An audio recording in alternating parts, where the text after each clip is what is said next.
साथियों, मित्रों और छात्रों, एसएससी के यूट्यूब चैनल में आप सभी का स्वागत है। आज हम लोग यूट्यूब चैनल के माध्यम से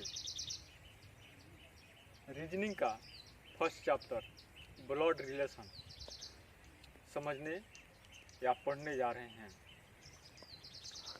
इसमें जो भी क्वेश्चन बनते हैं बहुत आसान होते हैं, परंतु जवाब देने में अक्सर लोग गलती करते हैं या काफ़ी समय लग जाता है। इस चैप्टर में दो ही बात का जिक्र अच्छा से कर दिया जाए और उन दो बात को समझ लिया जाए तो चैप्टर बहुत आसान हो जाता है। जैसे हम एक कहावत के माध्यम से समझ सकते हैं इसको कि डबल जी का कमाल है, ब्लड रिलेशन में यही तो धमाल है। अब देख लीजिए यहाँ पर डबल जी क्या है। जी फॉर जनरेशन गैप। जैसे एक छोटे परिवार की कहानी,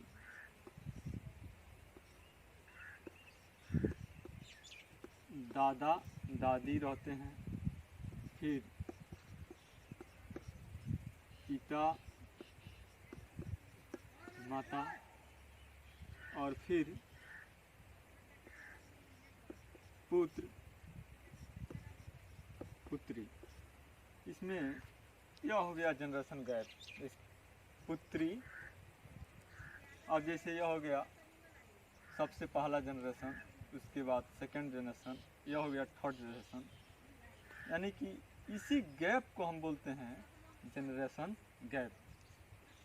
पीढ़ी दर पीढ़ी इसमें तीन पीढ़ियों की चर्चा हो गई।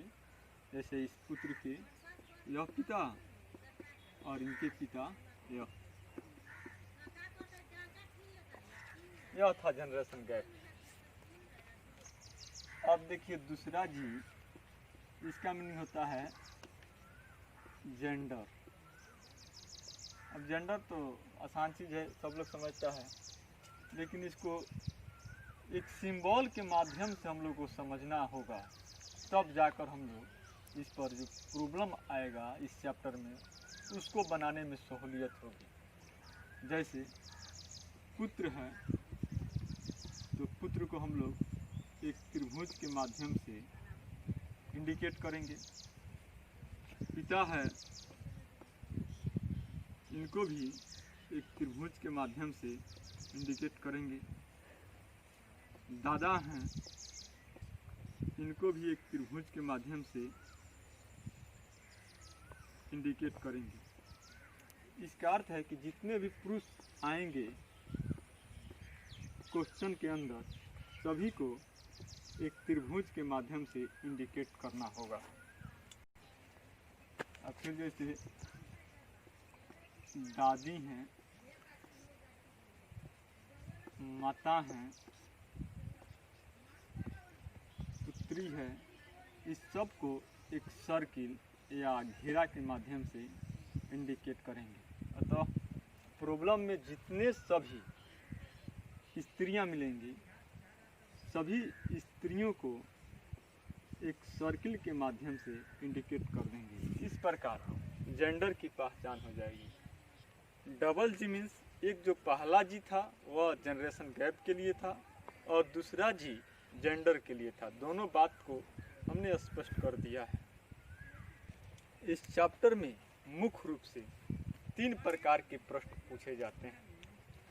पहला टाइप है पहेली पर आधारित, पहेली बेस कहिए इसको, या इंग्लिश में इसका हो जाता है पजल बेस। दूसरा टाइप है संकेत करते हुए,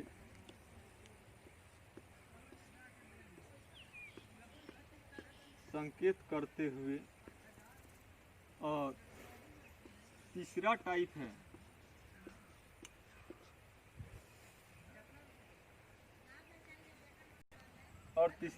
है कोडिंग टाइप।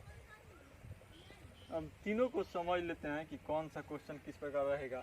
जैसे पहली टाइप में रहेगा कि ए बी का भाई है, बी सी की बहन है, ऐसे करके क्वेश्चन रहेगा और इसमें बताना होगा कि सी और ए में कैसा संबंध है, इस प्रकार। दूसरा टाइप है संकेत करते हुए। जैसे आपसे क्वेश्चन पूछता है कि एक महिला एक पुरुष को एक तस्वीर दिखाते हुए कहती है कि वह मेरे भाई का या ये मेरे पिता का ये हैं, तो इनका उस तस्वीर से इनका क्या संबंध है, इस प्रकार क्वेश्चन रहता है।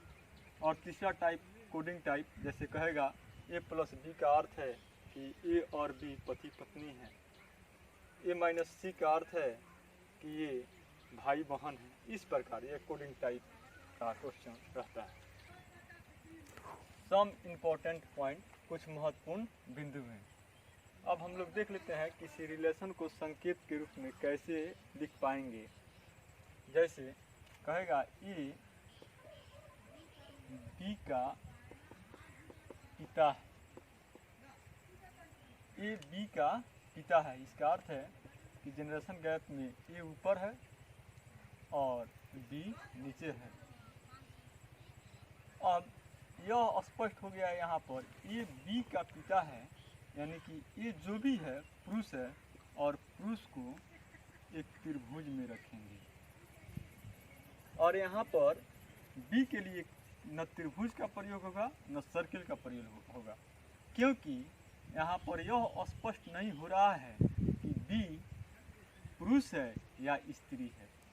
क्वेश्चन में सिर्फ यही है कि ए बी का पिता है, अतः ए का जेंडर स्पष्ट हो गया है कि यह पुरुष है। बी का जेंडर स्पष्ट नहीं हुआ है कि यह पुरुष है या स्त्री है। एक और एग्जाम्पल देखते हैं। ए बी की माता है, इसके लिए जनरेशन गैप और जेंडर की सिंबॉलिक फॉर्म इस प्रकार होगी। जैसे ए हो गया प्रथम पीढ़ी और बी हो गया द्वितीय पीढ़ी, तो ए को ऊपर रखेंगे और बी को नीचे रखेंगे। ए बी की माता है, तो यहाँ पर स्पष्ट हो गया कि ये जो भी है वह स्त्री है क्योंकि माता है। और बी का जेंडर स्पष्ट नहीं हुआ कि यह पुत्र है या पुत्री है। यहाँ पर देखते हैं ए बी का बेटा है, ए बी का बेटा है। यहाँ पर बी हो गया फर्स्ट जनरेशन और ए हो गया सेकेंड जनरेशन। इसमें स्पष्ट होना चाहिए बात, जैसे ही बोल रहा है क्वेश्चन कि ए बी का बेटा है, यानी कि बी जो है बाप है, तो बाप को ऊपर रखेंगे और बेटा को नीचे।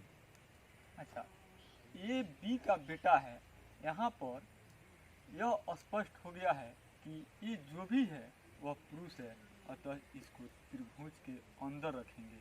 और बी का जनरेशन स्पष्ट नहीं हो रहा है, सॉरी बी का जेंडर स्पष्ट नहीं हो रहा है कि यह पुरुष है या महिला है, लेकिन ए का जेंडर स्पष्ट हो गया है कि ए बी का बेटा है, और बेटा है तो यह निश्चित रूप से पुरुष ही होगा, और पुरुष होगा तो इसको त्रिभुज के अंदर। अब देखिए एक और एग्जाम्पल, ए और बी भाई हैं, तो इनमें कोई जनरेशन गैप नहीं है, अतः इनको एक ही रो में लिखेंगे, जैसे ए और बी। और दोनों भाई हैं, इसका अर्थ है कि दोनों पुरुष हैं, और पुरुष के लिए हम लोग त्रिभुज जैसे सिंबल का प्रयोग करेंगे। एक और देखते हैं, ए बी की बहन है और बी ए का भाई, इसमें ए और बी एक ही जनरेशन के हैं, इसलिए इनको एक ही रो में लिखेंगे। लेकिन यहाँ पर स्पष्ट हो रहा है कि ए बी की बहन है, तो बहन है तो निश्चित रूप से स्त्रीलिंग है और स्त्रीलिंग को सर्किल में लिखना है। और यहाँ पर कह रहा है कि बी ए का भाई है, बी ए का भाई है, अतः यह पुरुष है और पुरुष को त्रिभुज में लिखना है। जैसे ए बी की पत्नी है, इसको सिंबॉलिक फॉर्म में इस प्रकार रखेंगे, ए और बी एक ही रो में रखना है, लेकिन यह पत्नी है और पत्नियां हमेशा दूसरे परिवार से आती हैं, तो इनको जोड़ना होता है। तो यहाँ पर सिंबल दे देंगे जोड़ का, जिससे स्पष्ट होगा कि ए और बी आपस में पति पत्नी है। अब यहाँ पर जेंडर की पहचान करनी है, तो ये बी की पत्नी है, तो ये निश्चित रूप से स्त्री है और स्त्री को सर्किल में रखना है।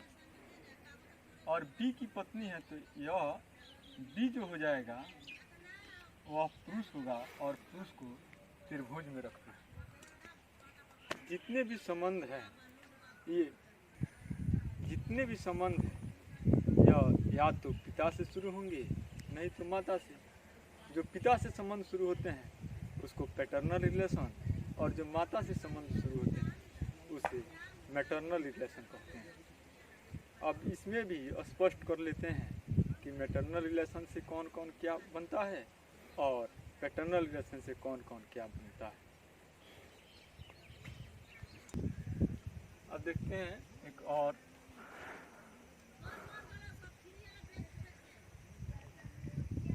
ए बी का चाचा है, यह पैटर्नल रिलेशन है। तो ये बी का चाचा है, तो हम यहाँ पर ए और यहाँ पर बी लिखेंगे, क्योंकि इसमें डबल जनरेशन की बात हो गई। ये पिता के समतुल्य वाला लगभग जनरेशन की बात हो रहा है। तो इस प्रकार अक्सर स्टूडेंट गलती कर देते हैं घबरा करके। इस संबंध को हम इस प्रकार बनाएंगे, जैसे यहाँ पर लिख देंगे बी और यहाँ पर लिखेंगे एक त्रिभुज, क्योंकि पैटर्नल संबंध है। अब यहाँ पर स्पष्ट हो गया कि इसमें जो व्यक्ति है वह बी का पिता है और बी का पिता ही भाई होगा, बी का पिता ही भाई होगा और वही भाई इस बी का चाचा होगा। अतः यहाँ पर हम ए की चर्चा करेंगे और ए को भी त्रिभुज के रूप में लिखेंगे। अब यहाँ पर इस सिंबल से पता चलता है कि ए बी का चाचा है।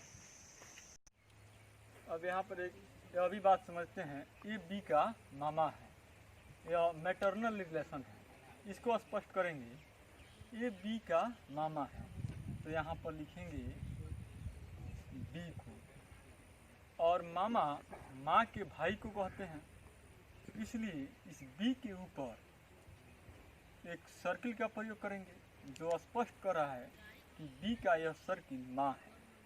और माँ का भाई, तो माँ का भाई, तो भाई के लिए त्रिभुज चिन्ह का प्रयोग करना है, यानी कि पुरुष के लिए त्रिभुज चिन्ह, और इसमें एक को लिख देंगे। अब यह सिंबॉलिक फॉर्म दर्शा रहा है कि ए बी का मामा है। अब इसको देखिए, ये बी के दादा हैं, तो बी के दादा हैं, तो बी सबसे नीचे, इसके ऊपर एक त्रिभुज चिन्ह का प्रयोग करेंगे जो स्पष्ट करेगा कि बी के यह त्रिभुज है पिता है, और इसके ऊपर एक और त्रिभुज का प्रयोग करेंगे और इस त्रिभुज में लिखेंगे ए को, जो स्पष्ट कर रहा है कि ए बी के दादा है। अब देखिए ए बी के दादी हैं, तो इसके लिए बी को सबसे नीचे लिखेंगे, उसके ऊपर एक त्रिभुज बनाएंगे जो स्पष्ट करेगा यह त्रिभुज बी के पिता है, और बी के पिता के माता के लिए सिंबल का प्रयोग करेंगे, वो भी सर्किल सिंबल का, और इसमें लिखेंगे एक को। अब यह स्पष्ट कर रहा है कि यह सिंबॉलिक फॉर्म बी के पिता त्रिभुज है, और त्रिभुज के अंदर जो माँ है वही बी की दादी है। अब इस संबंध को समझ लेते हैं, यह मैटरनल संबंध है। ये बी के नाना है, यानी कि बी को सबसे नीचे लिख देंगे, और नाना माँ के पिता को कहते हैं, तो बी के माँ के लिए सर्किल का प्रयोग करेंगे, और इसके ऊपर लिखेंगे ए को, और ए को लिखेंगे त्रिभुज में, क्योंकि यह नाना है और नाना है तो निश्चित रूप से पुरुष ही होंगे। इसमें अब टाइप फर्स्ट देखते हैं, पहेली पर आधारित क्वेश्चन। कह रहा है दीपक रवि का भाई है, रेखा अतुल की बहन है, रवि रेखा का पुत्र है, रवि रेखा का पुत्र है, दीपक रेखा से क्या संबंध, दीपक रेखा से क्या संबंध है, या क्या संबंध रखता है, क्या संबंध रखता है। तो यहाँ पर देखिए दीपक रवि का भाई है, तो लिख देंगे दीपक और रवि। दीपक रवि का भाई है, तो यहाँ पर दीपक को त्रिभुज चिन्ह में लिखेंगे। यह फर्स्ट लाइन था, दीपक रवि का भाई है, तो इसके लिए यह सिंबल हो गया, दीपक भाई है इसलिए त्रिभुज चिन्ह, रवि को नहीं छोड़ेंगे, या नहीं ऐसे ही छोड़ देंगे, क्योंकि इससे स्पष्ट अभी तक नहीं हुआ कि कौन मैंने इसकी जेंडर क्या है। अब कह रहा है रेखा अतुल की बहन है, यानी कि इस फिगर से इसका कोई रिलेशन नहीं है, तो इसको अलग लिख लेंगे। इधर यहाँ पर लिख लेंगे रेखा, और यहाँ पर लिख लेंगे अतुल, और चूँकि यह बहन है इसलिए एक सर्किल में इसको रख लेंगे। उसके बाद तीसरी बात कह रहा है कि रवि रेखा का पुत्र है। अब यहाँ पर रवि रेखा का पुत्र है, तो रेखा को लिख देंगे ऊपर, और नीचे रहा रवि, और रवि पुत्र है इसलिए इसमें त्रिभुज चिन्ह, और रेखा इस फिगर से स्पष्ट हो रहा है कि स्त्री है इसलिए इसको सर्किल के रूप में रखेंगे। अब कह रहा है कि दीपक से रेखा, यहाँ पर यह फिगर ला कर रख देंगे अतुल भी। अब कहता है कि दीपक का रेखा से क्या संबंध है, यहाँ पर देखिए यह दोनों आपस में भाई हैं, और यह इसका पुत्र है, तो यह भी इसका क्या होगा, पुत्र होगा, तो इसका आंसर हो जाएगा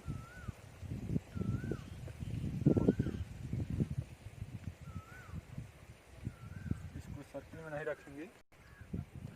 यहाँ पर दूसरा क्वेश्चन, जैसे एम के का भाई है, पी के की बहन है, आर पी का पिता है, तो के का आर से क्या संबंध है। जैसे कि पहले वाला क्वेश्चन को बनाए थे वैसे इसको भी बनाएंगे। एम के का भाई है, तो यहाँ पर लिखेंगे एम, और यहाँ पर लिखेंगे के। एम के का भाई है, तो एम को त्रिभुज में रखेंगे, क्योंकि इसका जेंडर स्पष्ट हो गया। अब कह रहा है कि पी के की बहन है, पी के की बहन है, तो यहाँ पर लिखेंगे पी, और यहाँ पर है के, तो कह रहा है पी के की बहन है, तो इसका भी जेंडर स्पष्ट हो गया कि यह स्त्री है, स्त्री को रखेंगे सर्किल में। अब कह रहा है आर पी का पिता है, आर पी का पिता है, तो यहाँ पर लिखेंगे पी, और यहाँ पर लिखेंगे आर, और आर पिता है इसलिए इसको लिखेंगे त्रिभुज में। अब कह रहा है तो के का आर से क्या संबंध है, तो ये तीनों आपस में भाई बहन हैं और इनके पिता आर हैं, तो कहता है कि के का आर से संबंध, यानी कि आर का यह या तो पुत्र होगा और नहीं तो पुत्री, क्योंकि इसका जेंडर स्पष्ट नहीं है, तो इसका आंसर हो जाएगा पुत्र या पुत्री। इससे संबंधित आप किसी भी किताब से क्वेश्चन बनाइए, जो प्रॉब्लम है वो हमारे व्हाट्सएप ग्रुप में जुड़कर बताइए, तथा इसके बाद सीखने जानने के लिए नेक्स्ट सीरीज का इंतज़ार कीजिए।